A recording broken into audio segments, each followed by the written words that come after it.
Hi, you're on the Reddit Confessions channel. The wall clock in our hallway froze at 3:04 a.m. No ticking, no motion, just that moment, suspended in silence, etched into my memory like a scar. I didn't notice it right away. I only realized it later, after everything collapsed. But now, looking back, it feels poetic, because that was the exact minute she walked through the door with smeared mascara, a blank stare, and the smell of someone else's cologne wrapped around her like fog. That day had been quiet. Too quiet.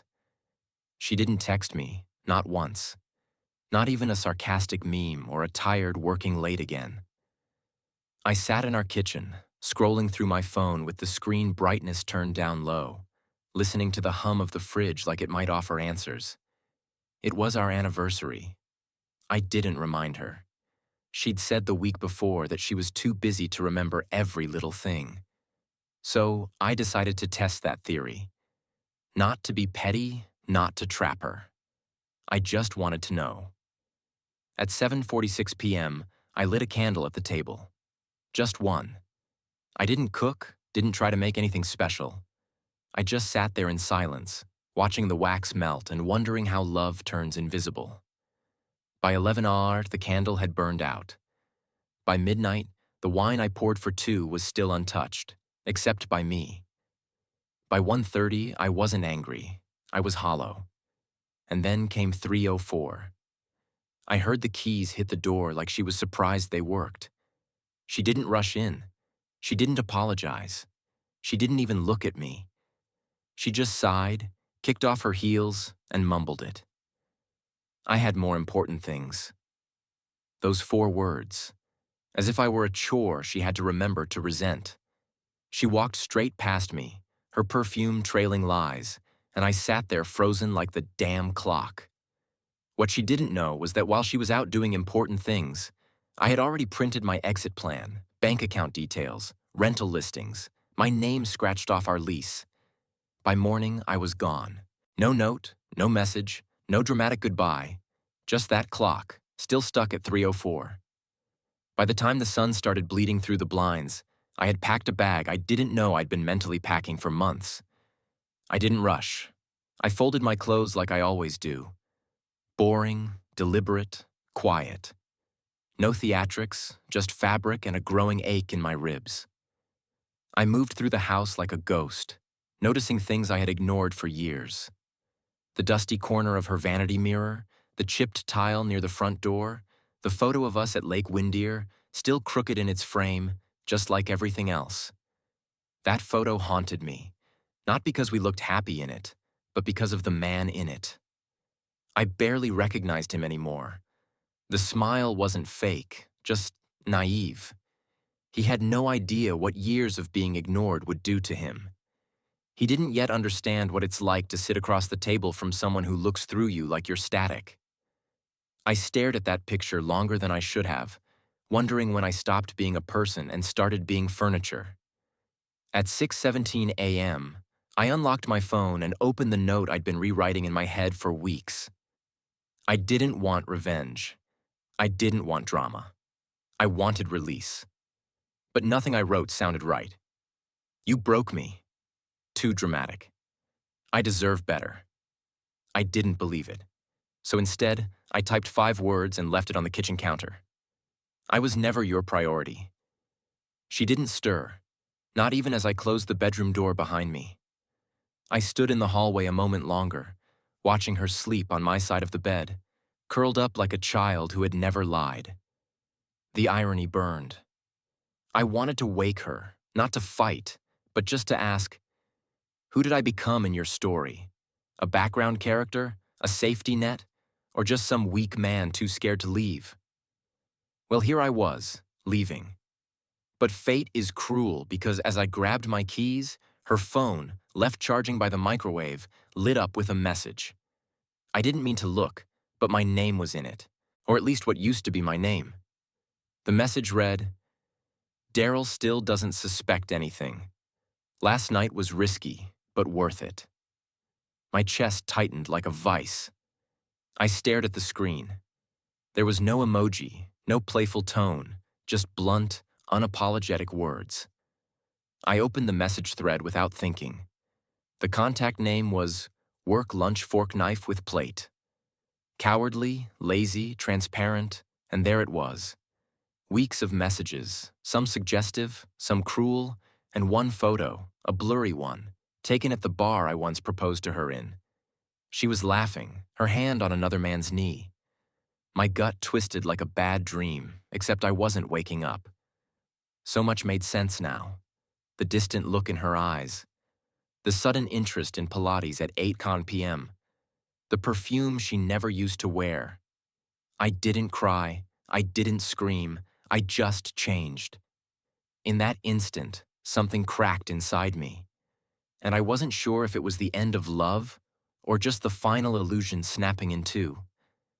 I took one last look at the kitchen, the place where I once imagined a family, a future, a forever. And I walked out, not knowing where I'd go, only knowing I wouldn't come back. But the story doesn't end there. Because when someone thinks you're weak, they never expect what comes next. By noon that day, I was holed up in a small roadside motel 2 towns away, the kind with peeling floral curtains and a TV bolted to the dresser. I hadn't slept. I hadn't eaten. I just sat on the edge of the bed staring at my phone like it might explode. I kept waiting for it to light up, for her name to pop up, a call, a message, something, but nothing came. She didn't call. She posted. I hadn't unfollowed her yet. I don't even know why I checked. Maybe I hoped she'd be broken. Maybe I needed to see regret. But instead, I saw a boomerang of her clinking wine glasses with some coworkers. Her caption reading, "Nothing more refreshing than cutting off what no longer serves you, got your nail polish." No mention of me, no anniversary, just vibes, lipstick, and fake freedom. And in the background, half obscured, was a man's hand. Familiar, tanned. A tiny tattoo near the wrist. I zoomed in. My throat dried up. That same tattoo was in the blurry bar photo I found on her phone. That was him. That was Beau. I gripped the phone so hard I thought I'd crack it. Not because she moved on. That part didn't even surprise me anymore. But because she was never even there. Not mentally, not emotionally. She'd left our marriage long before I ever packed my bag. By 3 p.m., I opened my email. I don't know what I was expecting. Maybe something from her. Instead, I found an unread message from our shared financial advisor. It was titled, Joint Investment Account Access Change. I blinked. I clicked. The message said she had changed the security questions and removed my contact as secondary. My name gone. She didn't just cheat emotionally. She was scrubbing me from the books. I felt stupid. Beyond stupid. I had trusted her with everything. Accounts, passwords, documents. She used my trust like wallpaper. Pretty when needed, but easy to peel off when she got bored. So, I did something out of character. I forwarded the message to myself, then called the advisor directly. My voice cracked like I was 13 again. I told him I wanted statements. I wanted details. I wanted to see exactly when this started. He hesitated. Then he said the worst sentence I've ever heard. Looks like these changes began 4 months ago. She had already been preparing for a life without me. While I was still making her morning coffee, still asking about her day, still walking on eggshells, thinking I was the problem. I hung up and stared at myself in the motel mirror. I looked like a wreck. My hair was a mess, my eyes sunken. I hadn't shaved. I looked like someone who had been erased by someone he loved. That night, I opened the drawer next to the bed and found a Gideon Bible. I didn't open it, but I left my wedding ring inside it. Not for religious reasons, just because it felt like the only safe place left. And as I laid back on the bed, listening to the sound of the refrigerator buzzing louder than my thoughts, I realized something chilling. She was expecting me to disappear. But maybe it was time I stopped being predictable. It was nearly midnight again when I found myself parked 3 houses down from our place. Engine off, hands shaking on the steering wheel. I wasn't supposed to be there. I had left. I had promised myself I wouldn't turn back. But there was one thing I hadn't taken with me, and it had been clawing at my mind nonstop: the external hard drive. Not romantic, I know, but that drive held everything. Our tax records, a decade of scanned documents, her medical history, my old family photos, even a digital copy of my father's voice from a voicemail I never deleted. When I packed, I overlooked it. And the sickest part, I almost convinced myself she wouldn't even notice it was gone. So there I was, outside my own home like some creep, waiting for the lights to go out. I watched through the slats of my hoodie as her bedroom finally dimmed. Then I waited another 20 minutes. I wasn't scared of her. I was scared of me. What I might say if I saw her, what I might feel, or worse, if I felt nothing at all. I crept up the side of the house like a teenager, trying not to get caught sneaking in. I still had my key. She hadn't changed the locks. Either she hadn't noticed I was gone, or she was so sure I'd come crawling back that she didn't bother. I unlocked the door without a sound and slid inside. Everything was the same, and yet completely alien. The couch still had my dent in it. My jacket was still hanging by the door, and there on the coffee table was a half-drunk glass of wine and a man's lighter. It wasn't mine. I froze. I could hear my own heartbeat echoing in my head. The house smelled like him now. A sharp, musky cologne I never wore. I felt like I was breathing someone else's air in my own home, but I didn't touch anything. I made my way quietly to the office, grabbed the hard drive, and shoved it into my bag, and that's when I noticed the envelope on the desk. It had my name on it. Not Daryl, not Baby, just you. I shouldn't have opened it, but of course I did. Inside were 2 folded papers. One was a printed screenshot of my bank transfer. When I pulled half our savings before leaving, she had written in red pen. Didn't even have the guts to talk. And the second sheet, a list. It looked like a to-do list, but half the items were terrifying. Cancel joint card, white heavy checkmark. Lawyer consultation, white heavy checkmark. Get ahead of story, white large square. Prep, emotional abuse angle, white large square. I sat down. I actually sat down. My niece couldn't hold me. She wasn't just moving on. She was plotting something, painting me as the villain, getting her version ready before I even had the chance to breathe. My wife, the woman I once begged to go to counseling, was rehearsing a narrative, and I had walked straight into it. I should have left right then, but something made me walk to the bedroom door. I opened it just to crack.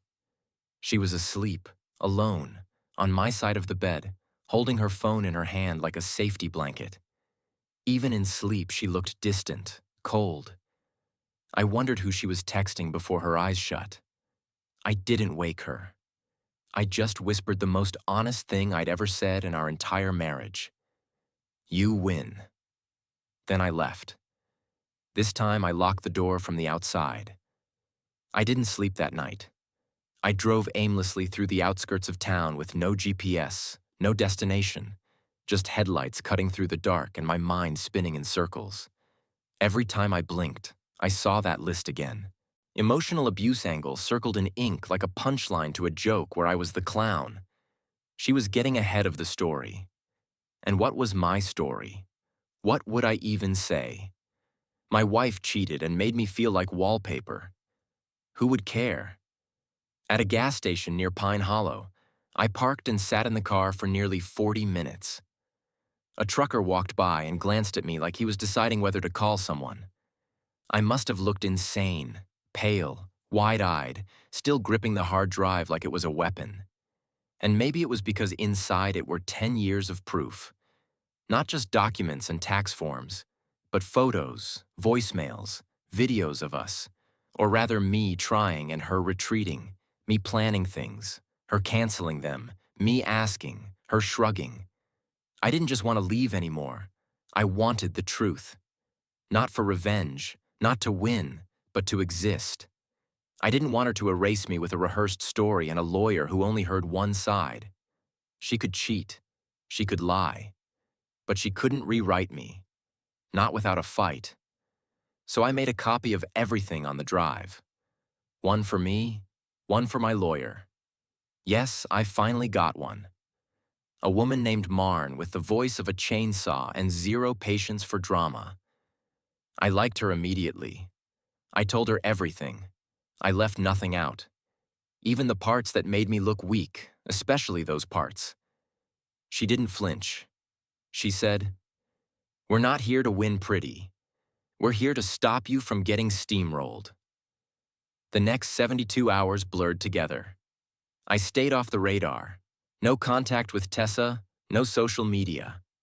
Marn told me not to respond to anything if she reached out. And sure enough, on day 3, my phone buzzed. Not a message, a tag. Tessa had posted a photo of our wedding ring set in a puddle with the caption, "Healing starts with goodbye, broken heart." I stared at it for a long time.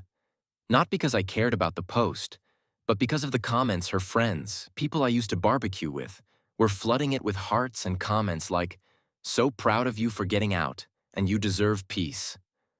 One even wrote, "He was always too intense." Anyway, I wasn't mad. I was embarrassed. She was beating me at my own silence. But her plan had one flaw. Me. I hadn't burned down. I'd adapted. I wasn't the shattered version of myself sitting in that motel anymore. I was watching, collecting, building. Not to destroy her, but to protect myself, to ensure that the last thing she ever took from me was me. That night, I drafted my own post. Just a black screen. One sentence. Sometimes silence isn't peace. It's survival. I didn't tag her. I didn't name her. I didn't even respond to the messages it brought in. But I knew she saw it. How? Because less than an hour later, she called. I didn't answer. She texted. I didn't read it. Instead, I turned off my phone, laid back on the thin motel mattress, and let myself smile for the first time in weeks. Because now, finally, I wasn't chasing her. She was chasing me. It was raining when she showed up. Not the dramatic thunderstorm kind, just that cold, drizzly type that makes everything feel heavier. I heard the knock before I even looked through the window for soft taps, like she wasn't sure if she should be there, like she expected me not to answer, which in all fairness, I almost didn't. I stood behind the curtain and watched her. She didn't have an umbrella, just her hoodie pulled up, soaked through. She wasn't crying, not visibly, but she looked different, smaller, like someone had finally told her a truth she wasn't ready to hear. I didn't open the door right away. I just stood there and let the seconds drag. She knocked again, this time more firmly. "Daryl," she called out, her voice muffled through the rain. "I know you're in there." Yeah, of course she knew. She always knew where I'd go when things got too hard. That's the thing about people like her. They count on you being predictable. I finally cracked the door open. Not wide, just enough to see her eyes. They looked tired, not guilty, not apologetic, just inconvenienced. "Can I come in?" she asked like it was her right. "Why?" I asked. She blinked, caught off guard by the question. Not because it was harsh, but because it was honest. She was used to me letting her in without conditions. Used to me making space even when she gave me none. "I think we should talk," she said. I opened the door all the way, then stepped aside without a word. She walked in slowly, her eyes scanning the motel room like it was too low for her. She was still in her designer jeans and expensive boots, like she came straight from pretending her life was fine. She sat down on the edge of the bed without asking. Typical. "I've been thinking," she started, hands folded in her lap, "about everything." I stayed quiet. I didn't sit.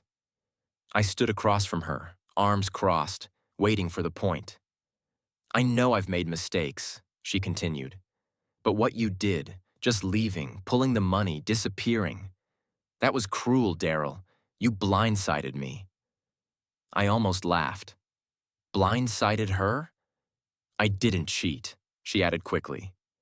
Like getting that on the record was more important than fixing anything. I mean, yes, there was someone I talked to, someone I maybe got close to, but I never actually did anything. You don't have proof of anything beyond that. There it was, the rehearsed line, the version she was ready to spin in court, to her friends, to her family. Her voice was calm, calculated, like she was already halfway through her performance. I didn't respond. I think we both needed space, she said, softening her tone. Maybe we can figure this out. I'm not saying things weren't broken, but we owe it to ourselves, too. You printed a plan, I said, finally cutting in. You sat down and planned how to ruin me if I reacted. Her mouth parted slightly. She wasn't expecting that. Not yet. You wrote down an entire narrative about how you'd frame me, I said. Emotional abuse angle. You called me intense. You wanted to turn my pain into ammunition. Her face shifted. Subtle but real. The way liars look when the lights come on. You went through my stuff, she whispered, like that was the violation. You left it out, I said, like you wanted me to find it. She stood up slowly, her body tense, defensive. You're twisting this. You always twist things. There it was again. The angle, the gaslight. But this time, I didn't take the bait. I walked to the door and held it open. You showed up because you thought I'd forgive you before you needed to lie in court, I said quietly. But I'm not here to play your villain anymore. She didn't move. For a second, I thought she might yell, cry, beg. But no. She picked up her bag, adjusted her wet hoodie, and walked out like she was the one being wronged. I closed the door behind her. I didn't cry. I didn't shake. I felt peace for the first time in years. The second time she came, she didn't knock. I was returning from the corner store with a coffee I didn't even want when I saw her car parked just outside the motel. Her window was cracked. She was leaning back in the driver's seat like she was on some stakeout. But this wasn't a spy movie. This was my life. And apparently, she still thought she was the director. I didn't walk over. I just stared. She noticed me after a few seconds and stepped out, slamming the door a little too hard for someone who claimed she came just to talk. Her expression wasn't soft this time. It wasn't pleading. It was smug, almost amused. "Is this seriously how you're living?" she said, looking around like she just stepped into a garbage dump. "You're hiding in a motel like some rejected soap opera character." I stayed silent. Not because I didn't have words. God, I had 1,000, but because I knew what this was. She wasn't here for closure. She was here for control. She was used to winning. And my silence was the first thing she hadn't figured out how to beat. When she realized I wasn't biting, her tone changed. "You're really going to throw away everything over... what? A few texts? You're not even giving me a chance to explain to fix this?" "You already fixed it," I said. "You fixed it when you wrote my name out of your future 4 months ago." She laughed. Actually laughed. A short, bitter sound that didn't belong to the woman I used to know. "So what? Now you're the victim. Is that the story you're going with? Because I've got my own version. And people are already listening." That sentence hit like a slap. Not because of what it meant, but because of how casually she said it. Like it was a chess move. And she was daring me to play. I finally stepped closer. Close enough to look her dead in the eyes. "You can post your story. You can write your version in glitter pens and call it poetry, but the truth doesn't need an audience." She crossed her arms, jaw tight. "You've always been dramatic, Daryl. You just hide it under that sad puppy act. You think you're deep, but really, you're just exhausting." And there it was. The raw truth, not about me, but about how she always saw me. A placeholder, a backup plan, a man she could out-talk, outwit, and outlast. someone who would always crumble under guilt while she rewrote history. She turned to leave, but paused. "You should know something," she said, her voice low. "Bo, that wasn't just some random guy. He's my boss. You leaking anything messy could cost him more than me. So just think before you try to make this ugly." I didn't reply. I didn't flinch. I just stood there and watched her walk away again. Only this time, it didn't hurt. She wasn't a mystery anymore. She was just a person who traded decency for control and lost both in the process. When she drove off, I walked back into my room, shut the door, and opened the laptop. Not to fight her online, not to smear her, but to upload everything I had, records, emails, screenshots, to a secure folder my lawyer could access in case she tried anything stupid. I wasn't planning war, but I wasn't laying down either. Because people like her don't come back to fix things. They come back to rewrite them, and I was done being edited. 3 weeks later, I walked past our old house. I didn't plan to. It was one of those accidental detours where your feet move faster than your brain. The blinds were drawn. The grass was taller than it used to be. Her car wasn't in the driveway. For a second, I wondered if she moved out or if the house finally felt empty without someone to dismiss. I stood across the street for a while, not hiding, just observing. And you know what I realized? I didn't feel hate, not even bitterness, just stillness, like I had finally stepped out of the noise and closed the door behind me. My lawyer called that same day. The paperwork was finalized. Everything split, clean, simple. No courtroom showdown, no dramatic fights. Turns out when you stop begging to be seen, people lose their power to manipulate you. I found a small place near the water. Nothing fancy, just a one-bedroom with a crooked balcony and a landlord who remembers your name. I started drawing again. Nothing professional, just pencil sketches of quiet things, trees, hands, keys. I even sketched that broken wall clock from our hallway, frozen forever at 3:04 a.m. I pinned it to the wall as a reminder. That was the last minute I tolerated less than I deserved. One evening, I got an email. No subject line, no greeting, just 2 sentences. "I wish you would have fought for me. I didn't think you'd actually leave." I stared at it for a while. Not because I wanted her back. I didn't. But because for the first time, she saw me not as an option, but as someone who had a choice. I didn't reply. Some things don't deserve closure. Some endings are the closure.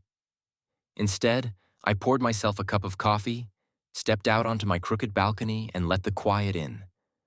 Not the silence of resentment, not the silence of betrayal, but the silence of peace.